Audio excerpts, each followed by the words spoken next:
अभी आप लोगों ने अहमदाबाद के प्लेन क्रैश के बारे में तो सुन ही लिया होगा। ये भारत के इतिहास का one of the biggest air accident था, जिसमें करीब 242 लोग थे और गुजरात के फॉर्मर सीएम विजय रूपानी भी थे।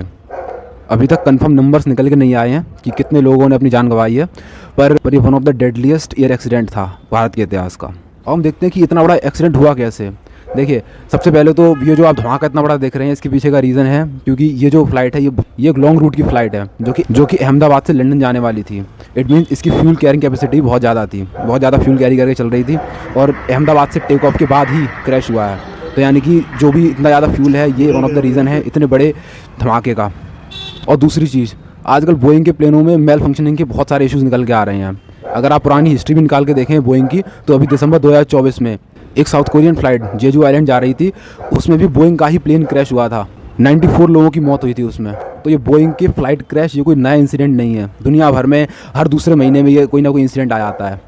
और जो प्लेन इंडिया में यूज़ हुआ है, बोइंग 787 ड्रीम लाइनर, तो ये तो एक नया बिल्कुल अपग्रेडेड प्लेन था। ठीक है, ये one of the best plane था बोइंग का। अब ये भी क्रैश हो गया। अब प्लेन क्रैश की बात हो रही है तो एक नाम बहुत ज़्यादा निकल के आ रहा है, वो है जॉन बर्नाल्ड। अब जॉन बर्नाल्ड 30 साल से बोइंग में काम कर रहे थे एज अ क्वालिटी मैनेजर, और इन्होंने 2019 में बीबीसी के एक इंटरव्यू में इन्होंने सवाल उठाए थे बोइंग के पार्ट्स को लेके।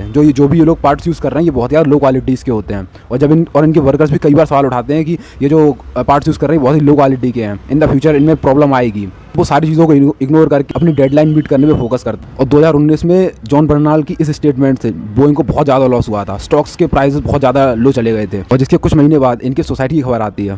तो अगर मैं किसी को एक्यूज़ नहीं कर रहा है इस पूरे इंसिडेंट के लिए, बट कहीं ना कहीं इन चीज़ों को भी हम इग्नोर नहीं कर सकते।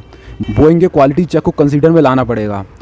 और खैर, ऑफिशियल कंफर्मेशन तो तभी मिलेगी जब प्लेन का ब्लैक बॉक्स मिलता है, तभी पूरी तरह से क्लियर हो पाया कि एग्जैक्टली क्या हुआ था प्लेन में।